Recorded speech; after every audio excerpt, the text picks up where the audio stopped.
January 7th, NXT New Year's Evil. Great show. 3 new champions. The Rock shows up.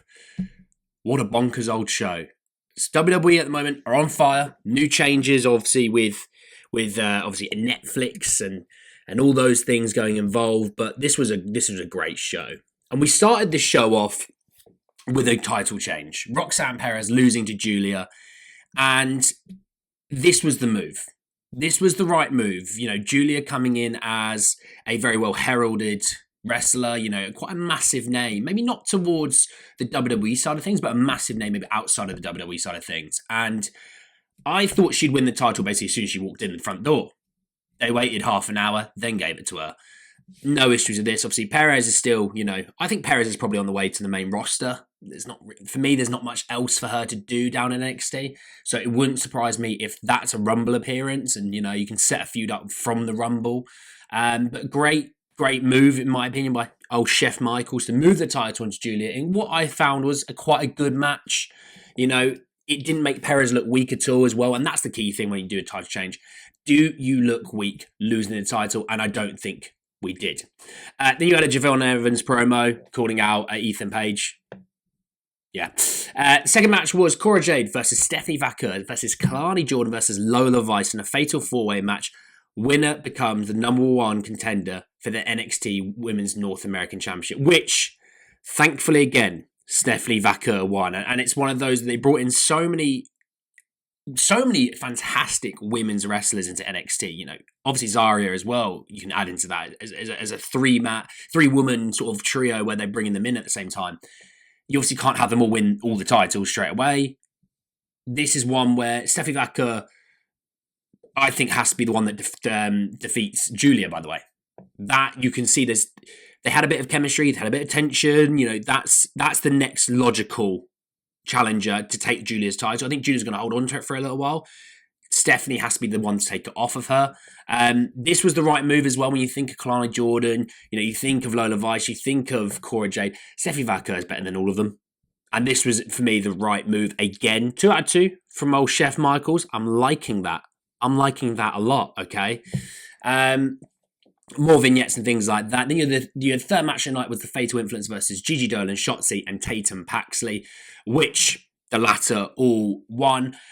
Obviously, you have JC Jane, you have Gigi Dolan, have that history between the two of them. This match was decent. I wasn't, you know, sort of blown away by it, but for what I was expecting, it probably hit what I expected. I like the Fatal Influence, to be fair. I do like them. I do obviously think JC Jane's very good. But Fallon Henley, obviously, I think Fallon Henley's. I think there's a talent there, personally. How they get that to really develop is another story. Then you had the second cup. I've already ruined it, but the championship change of the night with Lexis King beating Charlie Dempsey for the NXT Heritage Cup. For me, this has been a really fun storyline with the whole, you know, William Regal trying to teach Lexis King how to win, you know, somewhat cheating.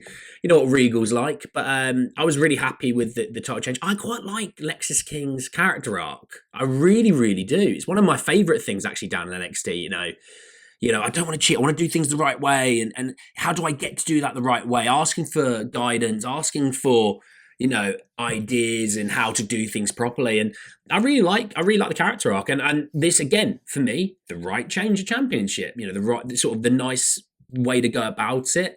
That can obviously propel Charlie maybe up the ladder towards, you know, maybe a North American, potentially. Or even, you know, Lexis King, it propels him a bit further up the card as well, potentially as well. So I like the move. It's the right way. And then there was something that confused me with Shotzi and Vaquer bickering about who should be the rightful number 1 contender. So Stephanie Vaquer wins the number 1 contender fatal 4-way match just to have another match. What? Oh, I don't get it. I do not get it, personally. And then the 5th match was the NXT Championship title match between Trick Williams, Obafemi, and Eddie Thorpe. And again, I predicted this. I said this is the right way to go about it. Obafemi wins this. And I was surprised that Eddie Thorpe didn't take the pin. Not going to lie. I thought Trick Williams, you know, somehow get thrown out the ring. Obafemi, hits whatever he does at Eddie Thorpe. He can do anything, and he's going to win by 3. But I was surprised. At that fact that Trick Williams did take the pin. But again, it's the right title change. And do you know what? Get Trick, put him in the Rumble, let him eliminate, Carmelo Hayes, have that then feud. Because obviously the whole idea of WWE is if you're in NXT, you feuded with someone in NXT, once that person goes to the main roster, when you come up, that's an easy feud because you have the right chemistry, you know how each other work, and you can play off of the history. Long-term storytelling, So I think put them in the Rumble, you think of some of those, you think of the Rumble reaction to whoop that Trick.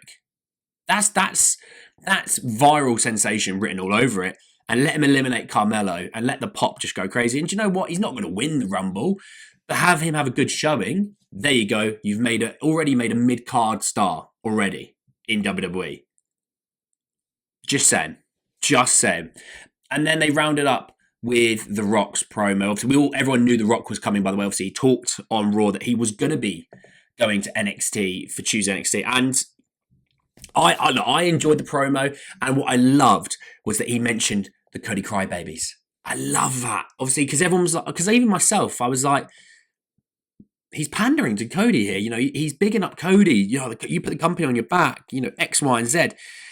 And obviously, he's done that for a right reason, obviously, because Cody is technically the face of WWE. He's not the biggest star, but he's the face of WWE right now. Rock being literally his boss. He is on the board. He's everyone's boss there.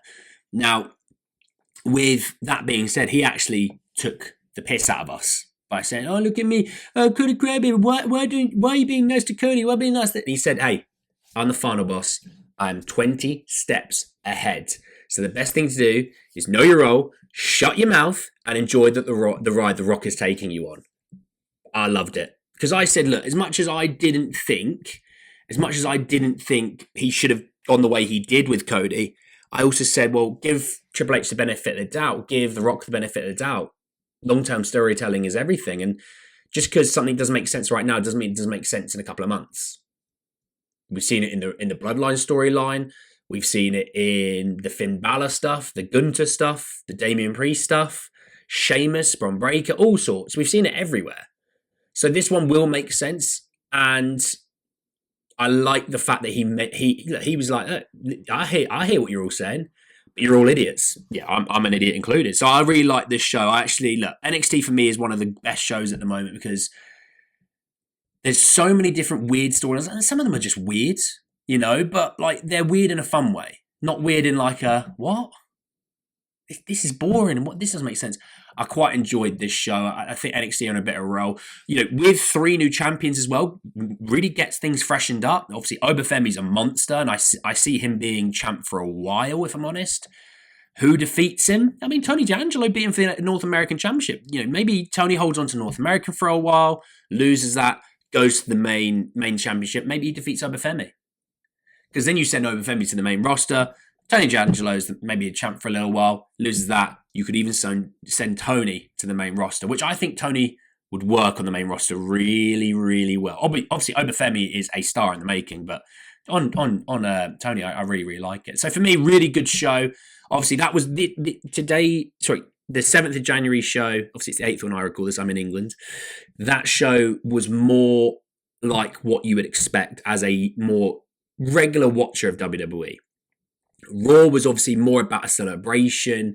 Look at all these great acts and stars that we have. We've brought some back, setting up maybe a few feuds. There's a couple of good matches, obviously, with the Bloodline and the Rhea Ripley, Liv Morgan one. But this was more about, hey, this is for the WWE fans. So I really enjoyed it. I'm looking forward to next week's show and what they have in store. Let me know your thoughts down below. I'll see you all soon. Peace.